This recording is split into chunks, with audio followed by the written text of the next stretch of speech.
kembali lagi di Cyber World, Be Smart and Critical Thinking di Mata Milenial Indonesia TV, Matanya Indonesia.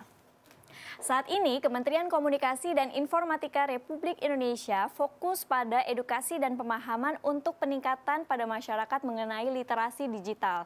Sehingga agar bisa terbiasa dengan adanya perubahan di era digital saat ini. Betul sekali Karisa. Nah, untuk pembahasan yang lebih mendalam bagaimana kita dapat berpartisipasi memberikan laporan dan hukum apa yang menaungi serangan cyber dalam pemantauan cyber atau patroli cyber, kita terhubung kembali dengan rekan kita Akbar yang akan berbincang dengan narasumber kita. Silahkan rekan kita Akbar. Kejahatan siber tidak bisa dibendung, artinya tidak bisa dihilangkan, dan kejahatan-kejahatan termasuk kejahatan-kejahatan lainnya, tetapi masih bisa istilahnya dikendalikan atau diminimalisir seperti itu agar tidak kemudian perkembangannya semakin pesat sekali. Seperti apa Pak strategi-strategi yang sudah diterapkan dan mungkin ke depannya yang diharapkan?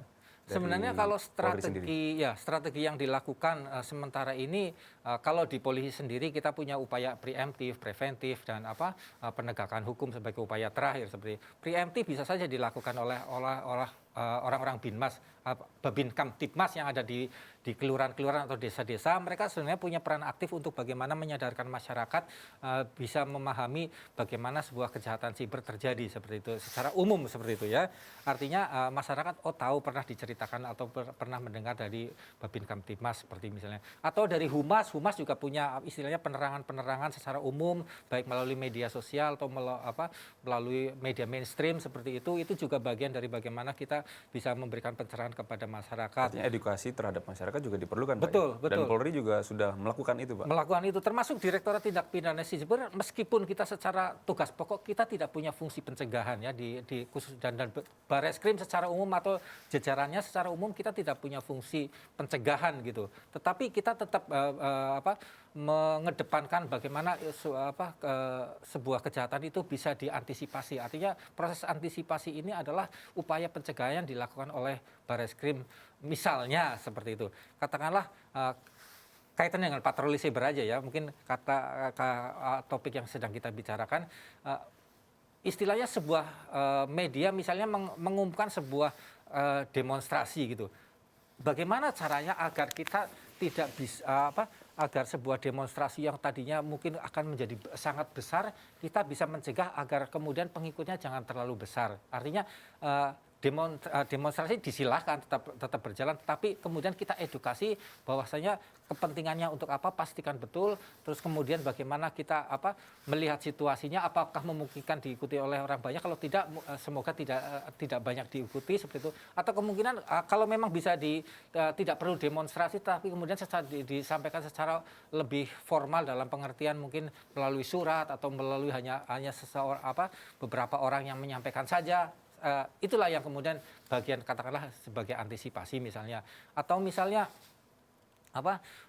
sebuah kejahatan, katakanlah kasus-kasus penipuan, kita mencoba mengedukasi kepada masyarakat melalui kita punya platform sebenarnya ya, kita punya website patrolcyber.id itu di sana ada kegiatan-kegiatan edukasi juga kepada masyarakat. Kita punya Facebook, kita punya Instagram.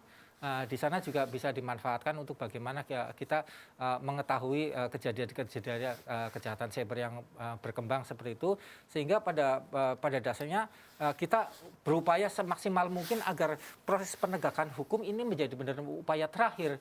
Sementara ini juga kita punya Cyber TV. Di Cyber TV juga bagaimana kita bisa mengedukasi kepada masyarakat untuk jangan sampai menjadi korban sebuah kejahatan seperti itu. Baik. Terus kemudian dengan kebijakan Kapolri yang baru kita punya virtual police seperti itu. Artinya orang-orang yang menggunakan sosial media tertentu dan kemudian di sana diduga ada tindak kejahatan cyber, misalnya pencemaran nama baik, kemudian kita coba secara pribadi melalui DM misalnya direct message seperti itu, kita ingatkan kepada yang bersangkutan, sepertinya istilahnya meskipun pada dasarnya kita sebelum menyampaikan DM itu tentu kita konsultasi dulu dengan ahli bahasa misalnya, terus atau kemudian ahli ITE atau ahli pidana untuk memastikan bahwasanya konten yang ada di sebuah media sosial, akun media sosial itu mengandung katakanlah ujaran kebencian atau pencemaran nama baik, sehingga kemudian kita bisa menyampaikan kepada yang bersangkutan untuk katakanlah di take down gitu atau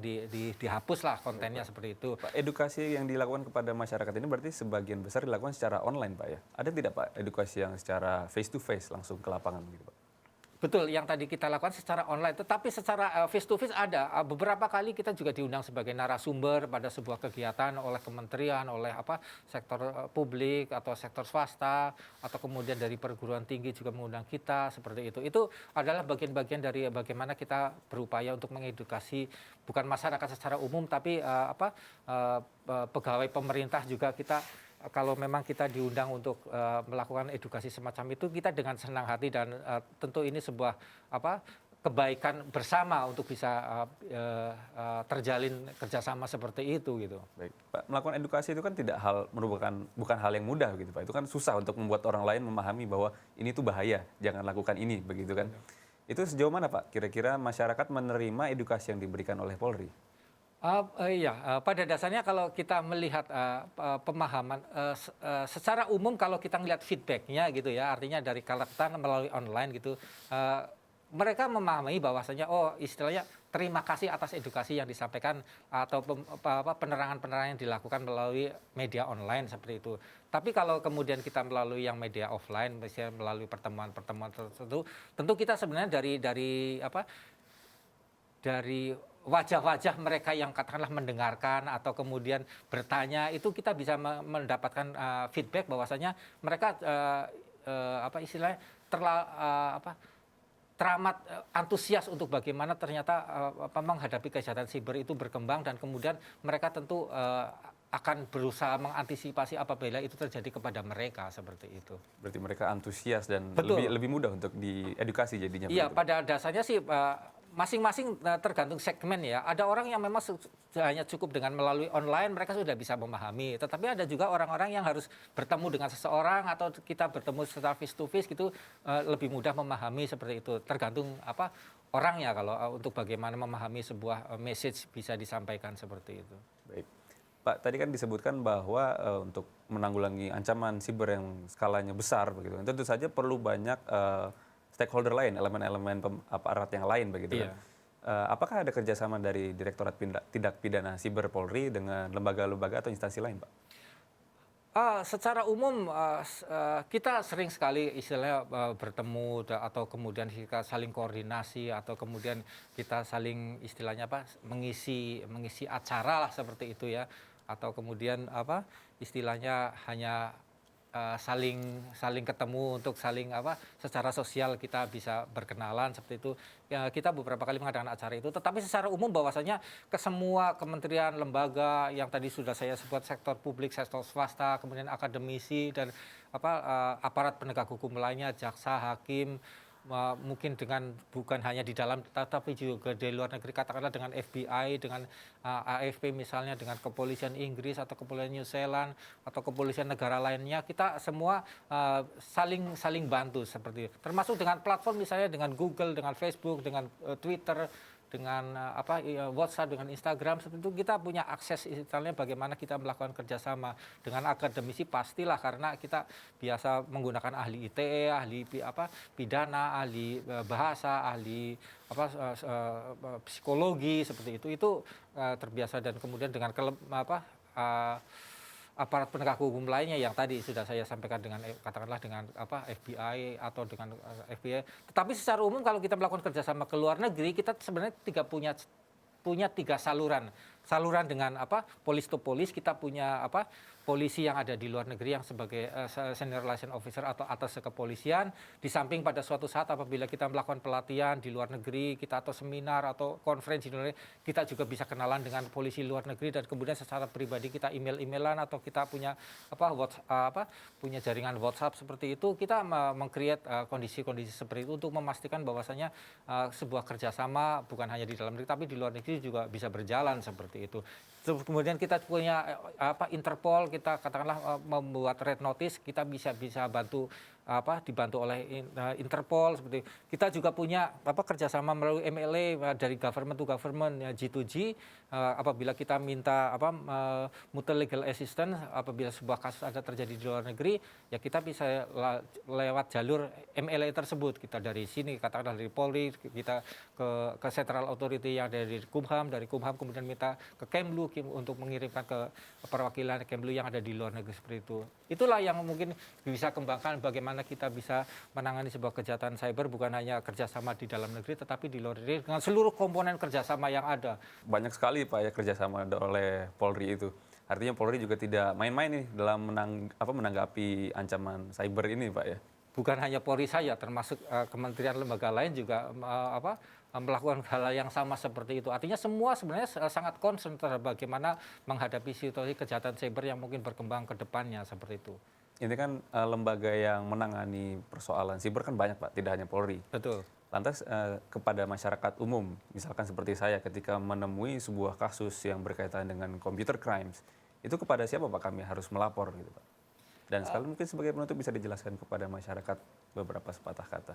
Iya, pada dasarnya kalau kita ingin melapor sebuah kejahatan cyber gitu, kalau istilahnya kalau ini tindak pidana murni, istilahnya sebuah kejahatan cyber yang ada, istilahnya ada tindak pidana melanggar undang-undang ITE lah katakanlah gitu, itu bisa secara langsung sebenarnya dilaporkan ke polisi dalam pengertian kadang-kadang mungkin kalau di Polsek tidak ada orang cybernya atau kurang paham terhadap orang cybernya, mungkin bisa datang ke Polres, di sana mungkin mereka bisa menerima laporan itu, kalaupun enggak, kalau kemudian bisa datang ke Polda yang ada subdit cybercrime, kalau enggak bisa juga datang ke Mabes. Atau kalau hal-hal yang kecil yang sifatnya bukan ingin membuat laporan polisi atau kemudian hanya ingin menginformasikan bahwa telah terjadi kejahatan cyber seperti itu, juga bisa membuka websitenya Polri, maksudnya websitenya di tindak pidana cyber itu yang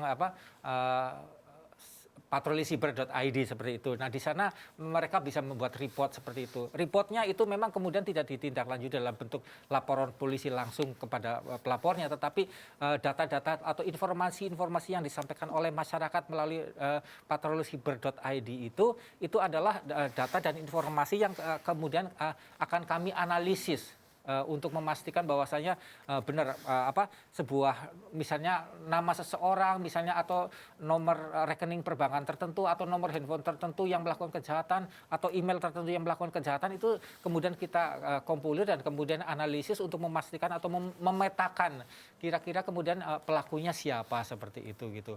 Kalau kita bicara keamanan cyber gitu, manfaatkan fitur-fitur keamanan yang ada di misalnya di handphone atau di laptop atau di PC yang ada seperti itu. Manfaatkan betul sistem keamanan yang ada untuk memastikan bahwasanya kita tidak terjebak dengan situasi oleh orang-orang yang memanfaatkan kelemahan-kelemahan kondisi kita, sehingga dengan sistem itu juga akan terbantu. Persoalannya bahwasanya sebuah handphone yang dibilang smartphone yang kemudian handphone canggih katakanlah seperti itu, tetapi kalau kemudian penggunanya juga tidak canggih, artinya tidak memanfaatkan fitur-fitur yang ada, tentu itu bagian kelemahan yang harus benar-benar kita perhatikan. Bukan hanya diri kita sendiri, juga mari kita sama-sama juga kepada mungkin rekan-rekan kawan-kawan kita atau kemudian orang tua kita atau saudara-saudara kita, kita coba memastikan bahwasanya fitur-fitur yang ada bisa dimanfaatkan semaksimal mungkin untuk melindungi bagaimana kita melakukan sesuatu yang bersifat online seperti itu gitu.